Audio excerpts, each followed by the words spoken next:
দিগন্ত বেলার প্রেমান্দোলন লেখিকা আফরোজা আশা পর্ব 17। রাত পেরিয়ে ভোর হয়েছে মাত্র। ভোরের স্নিগ্ধতা প্রকৃতি জুড়ে বিচরণ করছে। হালকা শীতল বাতাসে একটা সুন্দর শীত শীত ভাব। আকাশের বুকে এক ফালি সূর্য মিষ্টি আলো নিয়ে দাঁড়িয়ে আছে। এই ভোর সকালে তালুকদার বাড়িতে বড় বড় পা ফেলে আগমন ঘটল বাড়ির বড় ছেলের। সদর দরজা পেরিয়ে বাড়ির ভিতর পা রাখা মাত্রই নিস্তব্ধ ঠান্ডা পরিবেশটা ঝংকার তুলল একজনের গলার আওয়াজে।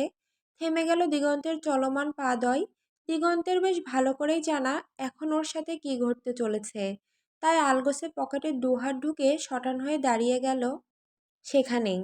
ডাইনিং টেবিলের ফ্রুটসগুলো ঠিকভাবে রেখে ধূপধাপ পা ফেলে দিগন্তের সামনে এসে দাঁড়ালো মিতালি। চোখ মুখ অসন্তোষে জর্জরিত। দিগন্তের দিকে রাগে চোখে তাকিয়ে বলল, ফোন কোথায় তোর? কোন সুড়ঙ্গে লুকিয়ে রাখিস? ভুলে সুইচ অফ হয়ে গিয়েছিল। মিতালি তৎক্ষণাৎ এক হাতে দিগন্তের সামনে বাড়িয়ে দিল। দুবার হাত নাচিয়ে গমগমে গলায় বলল, দে ফোন। যে ফোন কাজের সময় সুইচ অফ থাকে সে ফোনের দরকার নাই। ফোনে গুরুত্বপূর্ণ ফাইল আছে, দেওয়া যাবে না। তোর ফাইলের গুষ্টি মারি, কতবার ফোন দিয়েছিলাম জানিস? চিন্তায় আমার হাত পা জমে গিয়েছিল আর তুই ঠোঁটে সিগারেট টেনে ফুর্তি করে বেড়াচ্ছিলি। তারপর? পরে কল ঢুকেছিল, ধরিসনি কেন? ব্যস্ত ছিলাম। তোকে না পেয়ে রায়হানকে ফোন দিলাম, এমনি মন মেজাজ খারাপ। আর ও কি বলল? আই লাভ ইউ বলেছে। দিগন্তের দিকে চোখ পাকিয়ে তাকালো মিতালি। মিতালির চাহনি দেখে দিগন্ত ঠান্ডা স্বরে বলল, চোখ পাকানোর কিছু নেই, অন্য কাউকে বলেছে, তোমাকে না। ওকে তো ভালো ছেলে ভাবতাম, তোর সাথে থেকে থেকে তোর মতোই ম্যানার্সলেস হয়ে গিয়েছে। ফোন তুলে সালাম কালাম নেই, সোজা আই লাভ ইউ। অপর পাশের ব্যক্তিকে সেটা যাচাই করবে না? ওটা একটা গাধা। তারপর বলো। মিতালি প্রশ্নাত্মক গলায় বলল, কাকে বলেছিল? দিগন্ত ঠোঁট কামড়ে ধরে 2 সেকেন্ডের মাঝে ঝড়ের গতিতে বলল, তোমার ভাইয়ের বজ্জাত মায়ের পেটের গুণবতী মেয়ের 2 মাত্র ছেলের একমাত্র বোনকে। ভ্রু কুচকে নিল মিতালি। পুরো কথা মাথার ওপর দিয়ে গিয়েছে। ফের জিজ্ঞেস করলো, কি বললি? সোজাসাপটা বলতো বাপু। বলবো? হুম। আমার ঘুম পেয়েছে। দিগন্তের এরূপ হেয়ালিপনায় বিরক্ত হলো মিতালি। ধমকের সুরে বলে উঠল, এই তুই বলবি? তারপর দিগন্তের দিকে ভালো করে তাকাতেই খেয়াল হলো দিগন্ত সেই তখন থেকে পকেটে হাত গুজে দাঁড়িয়ে আছে। কেমন যেন সন্দেহ হলো মিতালির। ওর আর দিগন্তের মাঝের দূরত্বটুকু কাটিয়ে দিগন্তের কাছে গিয়ে বলল, কি ব্যাপার, হাত বের করছিস না কেন? দেখি হাত দেখা তো। সরবে তুমি? এক বেয়াদব পয়দা করেছে তোমার ভাই, ওর জন্য সারা রাত ঘুম হলো না, এখন তুমি কি শুরু করেছো এসব? চোখ রাঙালো মিতালি, দাঁতে দাঁত চেপে বলল, ভালোই ভালোই হাত দেখা দিগু, না হলে তোর বাপের সাথে আজ তোর যুদ্ধ লাগাবো আমি। চুই শব্দ করলো দিগন্ত। এখনই আরেক ঝামেলা বাঁধাবে মিতালি। রয়েস হয়ে হাত বের করলো পকেট থেকে। ব্যাস, মিতালিকে আর পাইকে। শুরু করলো চিৎকার চেঁচামেচি। করবে নাই বা কেন?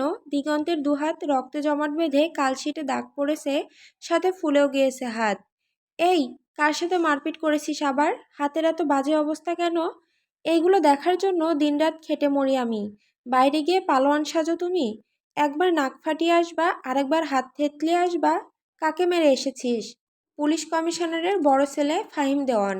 কথাটুকু বলে আস্তে করে মিতালির পাশ কাটিয়ে স্যুট লাগালো দিগন্ত। যে টেপ রেকর্ডার অন হয়েছে, এটা এখন ওর 14 গোষ্ঠীর উদ্ধার করবে। কমিশনারের ছেলে? কথাটা শুনতেই মাথায় হাত পড়ল মিতালির। দিগন্তের যাওয়ার দিকে অগ্নিদৃষ্টি ফেলে গলা ফাটিয়ে চেঁচালো, আজ তোর বাপ চাচা তোর বিচার না করলে তোদের বাড়িতে তোরা থাকিস। গুন্ডা পান্ডাদের সাথে আমি থাকবো না।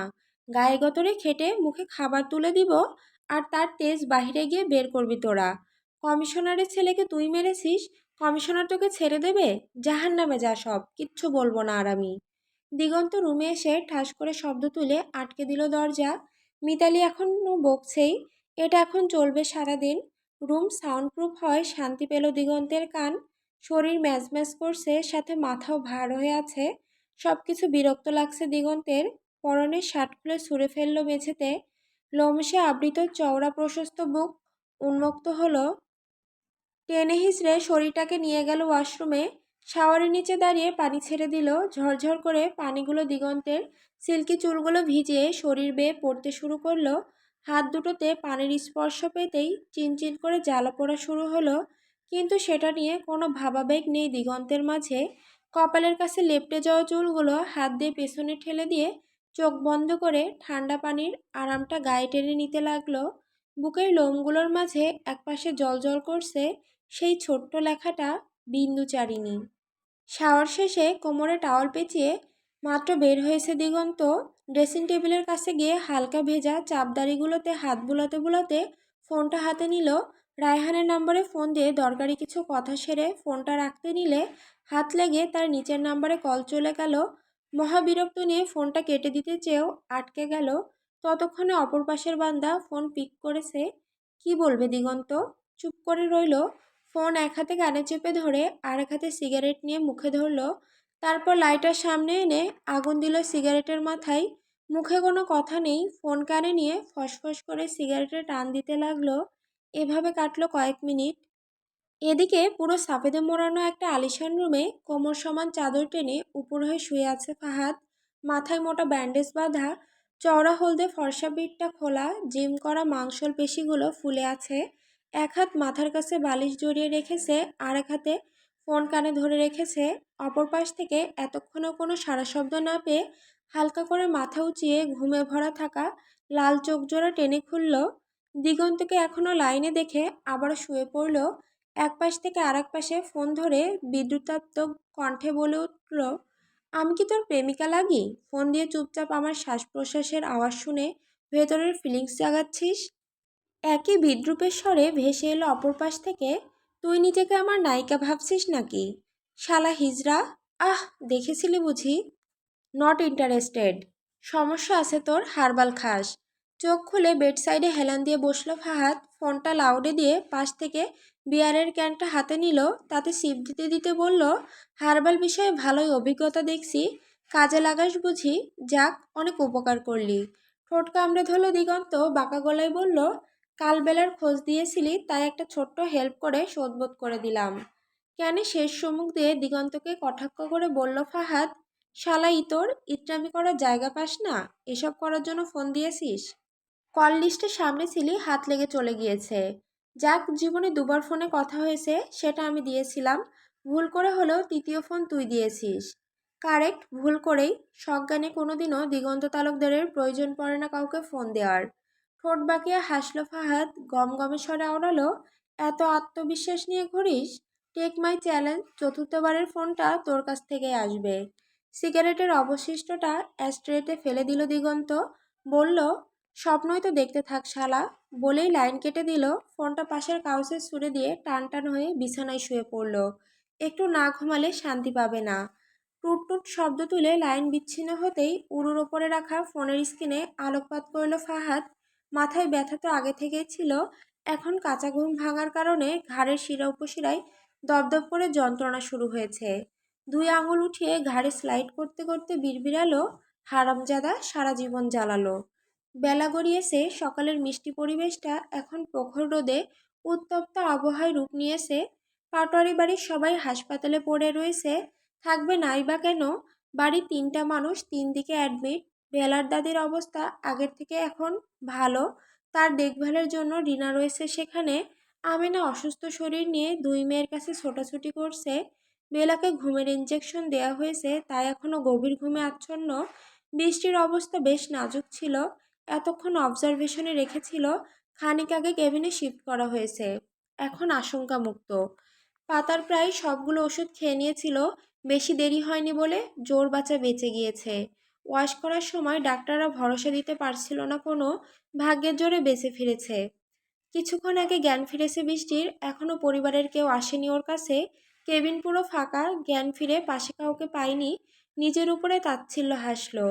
তখনই দরজা ঠেলে প্রবেশ করলো রহমান। ভেতরে ঢুকে একবারও তাকালো না বৃষ্টির দিকে, দরজা ভেতর থেকে লক করে দিয়ে বৃষ্টির পাশের চেয়ার টেনে বসলো। ক্যাবিনেট থেকে একটা কমলা নিয়ে খোসা ছাড়ালো, বৃষ্টির মুখের সামনে এক অংশ ধরল। বাবার দিকে নীরবে চেয়ে আছে বৃষ্টি, মুখের সামনে খাবার ধরাতে চোখ জোড়া ছলছল করে উঠল। রহমান এখনো তাকায়নি ওর দিকে। বৃষ্টি তাকে ডাকতে চাইছে, কিন্তু গলা দিয়ে আওয়াজ বের করতে পারছে না। খুব কষ্টে আটকে আটকে ডেকে উঠল, আব্বু। শুনল রহমান, জবাব দিল, কিন্তু তবু চাইল না ওর দিকে। বলো। মারবে না? না। বকবে না? না। আমার তো মরে যাওয়া উচিত ছিল। ভালো, আমি কি আর বেঁধে রেখেছি তোমাকে? বৃষ্টি আরও কিছু বলতে চাইল, কিন্তু আটকে দিল রহমান। ফলের টুকরোটা বৃষ্টির মুখে এগিয়ে দিয়ে বলল, আগে খাওয়া শেষ করো, এরপর বেলাকে খাওয়াতে হবে। রহমানের কথা কানে পৌঁছাতেই বৃষ্টির শান্ত চাহনি হিংসাতে ভরে উঠল। শক্ত আওয়াজে বলল, অসুস্থ আমি, তাও ছোট মেয়েকে নিয়ে বেশি চিন্তা তোমার? দীর্ঘশ্বাস ফেলল রহমান। বৃষ্টির ধারণা বেলাকে সবাই ওর থেকে বেশি ভালোবাসে। বেলা হওয়ার কারণে বৃষ্টিকে ওর দাদির হাতে তুলে দিয়েছে। ওর জন্যই বৃষ্টির আদর ভালোবাসা কমে গিয়েছে। এই অবাস্তব ধারণাগুলো মনে পুষে রেখে বেলার প্রতি দিনকে দিন প্রচণ্ড রূপে হিংসাত্মক হয়ে উঠছে বৃষ্টি। রহমান আরেক টুকরো কমলা মেয়ের মুখের সামনে নিয়ে এতক্ষণ পর তার মুখের দিকে তাকায়। মাত্র কয়েক ঘন্টায় শুকিয়ে হাড্ডিসার হয়ে গিয়েছে, ফুলো গালগুলো ঝরে গিয়েছে। মেয়ের এহেন অবস্থা বুকে আঘাত হানে রহমানের। হাতের ফলটা আবারও বৃষ্টির মুখে দিয়ে ওর এক হাত টেনে নিজের দু হাতের মাঝে নেয়। হাতের উল্টো পিঠে সস্নেহে পরশ বুলিয়ে গালের সাথে ধরে। আবেশপ্রবণ কণ্ঠে বলে ওঠে, এই হাতগুলো এত ছোট ছোট ছিল। এই হাত আব্বুর হাত ধরে আস্তে ধীরে বড় হলো। এখন এই হাতের মালিকের আর দরকার নেই আব্বুর। নিজের জীবনে সব ডিসিশন নিজেই নিতে পারে। আব্বুকে অপরাধী করে দুনিয়া ছাড়ার পরিকল্পনাও বানাতে পারে। ফুঁপিয়ে উঠল বৃষ্টি একরাশ অভিমান জড়ানো মন নিয়ে কাঁদো কাঁদো গলায় বলে, আমি অনেক খারাপ, কেউ ভালোবাসে না আমাকে। হাত উঠিয়ে বৃষ্টির চুলে বিলি কাটে রহমান। বাবার আদরে আরও বেশি আহ্লাদ পায় বৃষ্টি। আবারও বলে, আমি মরে গেলে তোমরা শান্তি পেতে, বোঝা কমে যেত। সন্তানরা বাবার বোঝা হয় না আম্মা। বাণীবেলার মতো ভালো মেয়েরা হয় না, বৃষ্টির মতো খারাপ মেয়েরা সবার বোঝা হয় আব্বু। আমি তোমাকে তোমার পছন্দের মানুষের সাথে সম্পর্ক গড়তে দেইনি বলে এ কথা মনে হলো তোমার?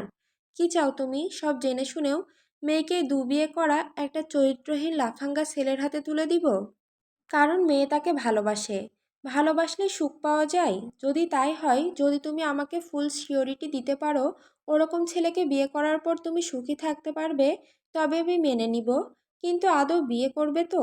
তুমি কি অস্বীকার করতে পারবে ছেলেরা তোমাকে বাজে অফার করেনি? ছোট হয়ে এলো বৃষ্টির মুখ, ভেসে এলো বৃষ্টির ধীর কণ্ঠ, তুমি ভুল বুঝছো, আমি এখন আর সেসব চাই না। তাহলে বেলাকে কোথায় পাঠিয়েছিলে? রহমানের প্রশ্নে দৃষ্টি এলোমেলো হয় বৃষ্টির। কাঁপা কাঁপা গলায় বলে, এটাও বলে দিয়েছে, আমার এক বন্ধুর কাছে। মিথ্যে বলার প্রয়োজন নেই, তোমার অজানায় অনেক কিছু হয়ে গিয়েছে। প্রশ্নাত্মক চাহনিতে রহমানের দিকে চাইল বৃষ্টি। বাবার শক্ত ধীর দৃষ্টি দেখে মাথা নিচু করে ফেলল। সেদিন যখন তুমি আমাকে বুঝিয়েছিলে তখনই ফাহিমের সাথে আমি সব যোগাযোগ বিচ্ছিন্ন করেছি।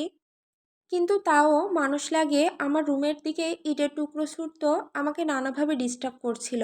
তাই একটা কাগজে আমি আমার সব কথা লিখে সবার আড়ালে বেলার হাতে পাঠিয়েছিলাম। আর তোমাদের থেকে আমি নামক বোঝাটা সরিয়ে ফেলতে আত্মহত্যা করার চেষ্টা করেছিলাম। তোমার মনে হয়নি বেলার বিপদ হতে পারে? যাদের কাছে পাঠিয়েছিলে তারা কি ভালো মানুষ ছিল?